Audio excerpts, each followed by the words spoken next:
mayor, I will lead by example. I don't make excuses. We will implement, very simply, ideas that work. Seattle's new mayor insists that this new year means a new direction for our city. Bruce Harrell used the phrase "One Seattle" as he took the helm. Harrell was formally sworn in today, but because of COVID, he opted for a small ceremony at City Hall. KOMO's Michelle Esteban spoke one-on-one with the mayor about following through on his campaign promises. As mayor for the city of Seattle. Congratulations. Bruce Harrell, formally inaugurated as Seattle's mayor, now begins the hard work of delivering on all those campaign promises, from homelessness to public safety. New day, new year, but same concerns. So I get it. I mean, I ran for mayor because I saw the same things that are causing despair and pessimism. I also see people trying to help. I see optimism. Seattle police are investigating 4 separate shootings from New Year's Eve to New Year's Day, Harrell's first official day on the job. We wanted to know what he can do now. He's named a gun violence liaison and says the city needs to recruit more of the right officers, but that's just part of it. I want lights and ambiance and activity around certain areas. I want people to know that they can pitch in. We're going to create this new department with an unarmed officer. A new kind of unarmed trained officer that can de-escalate a potentially volatile situation. Harrell promises a detailed homeless response plan due in the first quarter. His cabinet includes 3 deputy mayors, 1 devoted to the city's homeless response. What do you do with a homeless person who just refuses? Harrell says it's a question he gets a lot, but Stress City data reveals it accounts for about 2% of the city's homeless population. Well, I tell people they want some fancy answer and they want to hear me say this. Give me time. Give me time. Because that is not normal behavior. That's defiant behavior. They may not even know why they're stuck in that position. Despite the challenges, he spoke of optimism and excitement and insists a new year will mean a new direction. I say that I love the city unambiguously because it's a great city, and I'm tired of people denigrating this city. Michelle Esteban, KOMO News. Yeah, absolutely. We're at Callis Junior High, directly across the street from the mass testing site. And the people here and the other schools in the district hope it doesn't come to that. But they say you never know how far Omicron will go. Among the many places being hard hit by the Omicron surge are Washington's public schools. They've already survived extended months of virtual learning. Now most schools are determined to stay open for the benefit of the students' education. But as infections continue to rise, especially among children, it's created a dilemma with no great solution. And we are cautiously optimistic that in-person learning will not be disrupted amidst our recent surge in disease transmission. Are you prepared, though, if that does happen?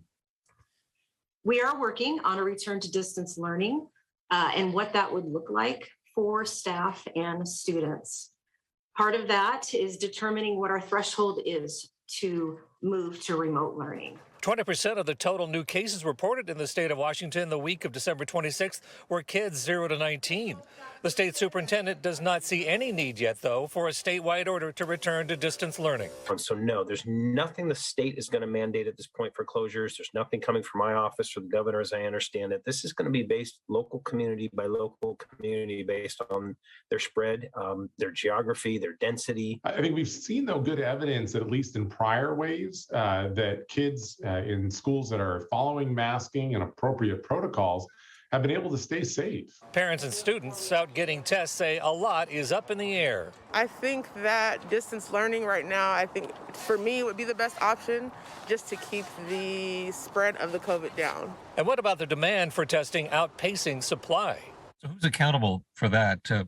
Is it from the state level, from the district level? I mean, who needs to respond to this? You know, I don't know exactly why the supply issues are here. I suspect that the manufacturers never prepared for this kind of ramp up.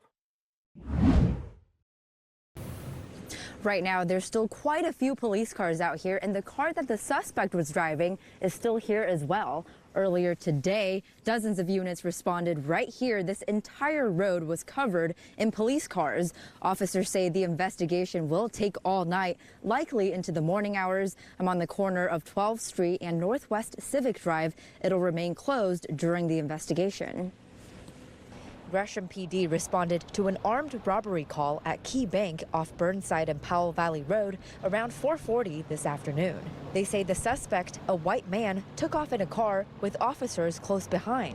They followed the vehicle all the way to Troutdale, then back to Gresham, this time off Division Street near Gresham Station.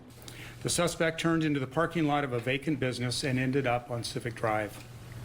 While he was driving, the suspect fired a number of times at the responding officers. The officers witnessed the male suspect and a female accomplice exit their vehicle and carjack the driver of another vehicle. A deputy sheriff with the Multnomah County Sheriff's Office and a Gresham police officer fired at the suspect. The suspect died at the scene. A passenger was arrested without incident. The victim of the carjacking is safe and was unhurt. For Gresham Police Chief Travis Goldberg, as bad as it was, things could have been a lot worse. This was an extremely chaotic and dangerous incident. It occurred during rush hour commute hours. We are grateful that none of the officers or deputies involved in this incident were injured, and we are equally grateful that people at the bank at the time and on the road were not injured. Hey everybody, I'm Eric Johnson from KOMO News. Thanks for checking out the KOMO YouTube channel. You can see more of our videos right here by clicking on the video links for more news from the Seattle area and all of Western Washington. And don't forget to click the subscribe button below.